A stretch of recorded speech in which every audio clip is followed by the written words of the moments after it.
السلام عليكم ورحمة الله تعالى وبركاته. مرحبا بكم معايا في وصفة جديدة وفيديو جديد. نتمنى من الله عز وجل الفيديو ديال اليوم ينال الاعجاب ديالكم والاستحسان ديالكم، وعلاش لا الى عجبتكم الوصفة بارطاجيوها مع الناس والحباب عبر مواقع التواصل الاجتماعي. وما تنساوش اللي مازال ما اشتركش يضغط دابا على زر الاشتراك ويفعل الجرس باش يتوصل بجديد الوصفات.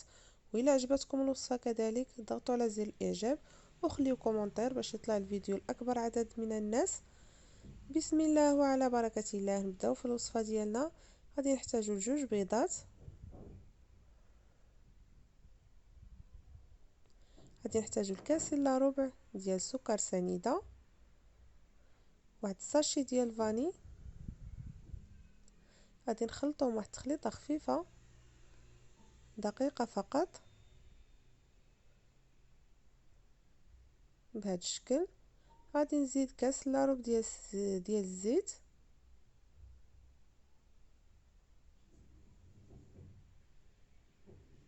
قياسات بكاس العنبه. غادي نخلط حتى هو دقيقه، وغادي نزيد واحد كاس ونص ديال الدقيق وكيسين ديال بودرة الكاكاو، اولا ممكن نزيد نديرو جوج معالق كبار ديال الكاكاو.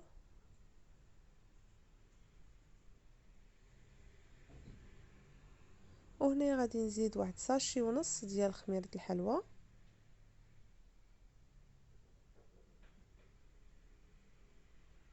او ما يعادل 12 غرام.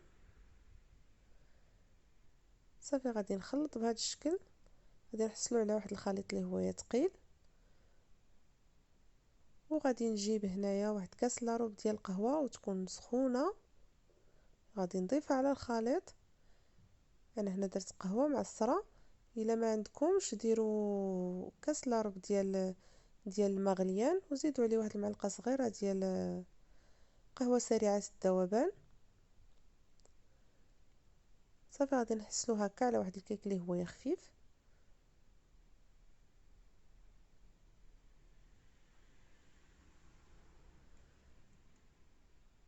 هاد الكميه كتخرج لينا 12 حبه ديال هاد لي كيك الصغار.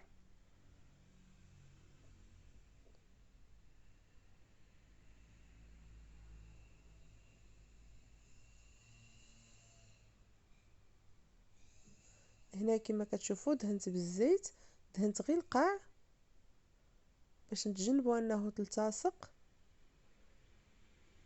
صافي غادي ندير واحد الرشه ديال الكاكاو، رشه بسيطه، واحد المعلقه صغيره راه ما كاملاش، كتصاوب لينا هادو كاملين.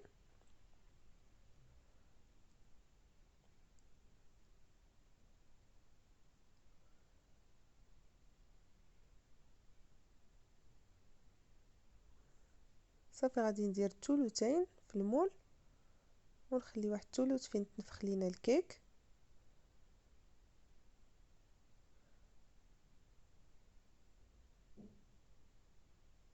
صدقوني هاد لي كيك كيجيو زوينين بزاف، هشاش ولذاذ بزاف. غادي ندخلهم الفران على 180 درجه لمده 20 دقيقه، ما كياخذوش بزاف الوقت في الطياب. وهذا هو الشكل ديالهم. طيبناهم من التحت ومن بعد شعلت لهم شي شويه من الفوق. هانتوما راه ما كيلتصقوش. كنحيدوهم بهذه الطريقه اولا كنضربوهم كما غادي تشوفوا من بعد. هانتوما كيف كيجيو هشاش بزاف ومفشفشين. ولا بهذه الطريقه افضل، كنضربوها غير هكا بالجناب راه كتزول. وإلا قلبناها وبانت لينا باقا ملتصقه من شي بلاصه كنعاودو نضربوها باش نتفاداو انها تكسر. هانتوما كما شفتوا. صافي غادي نحيدهم كلهم من المول وغادي نجيو باش نعمروهم. وبالنسبه للحشوه هنايا راه ممكن تحشيوهم باي حاجه.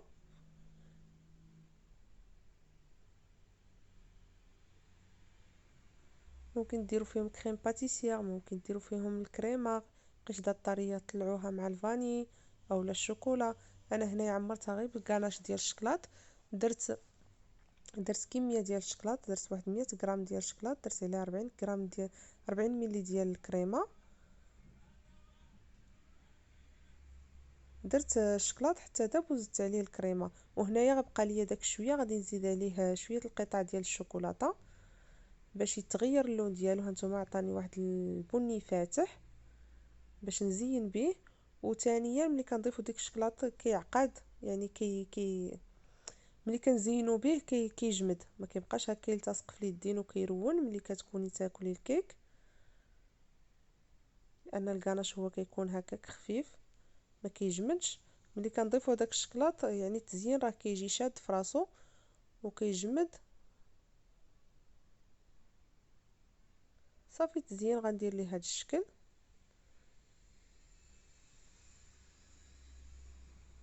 صدقوني كتجي زوينه بزاف.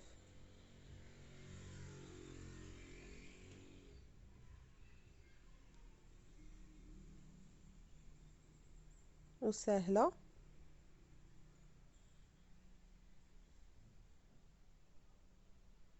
وهانتوما كما كتشوفوا راه هشيشه ورطبه.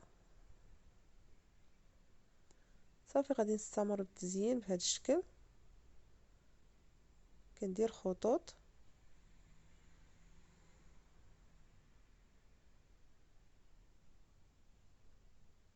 درتها غير في بلاستيكه وقطعت داك الراس رقيق.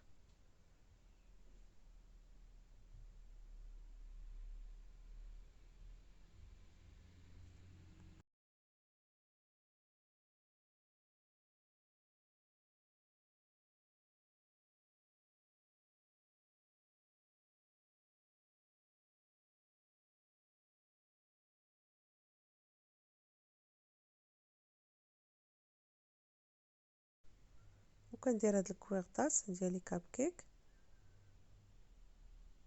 صافي وغادي نزينها بواحد الطريف ديال الفخاز بهذا الشكل.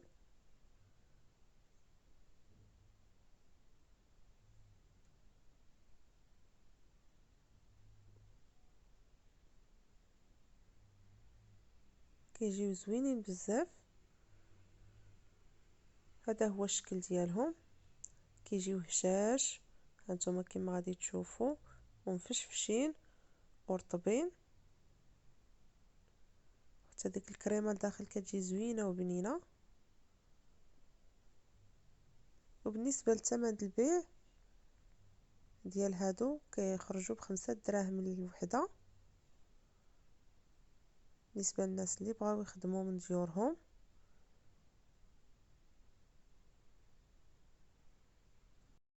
كنتمنى التوفيق للجميع. وهكا كنكون وصلنا لنهايه الفيديو. في امان الله وحفظه، والى وصفه قادمه ان شاء الله. السلام عليكم.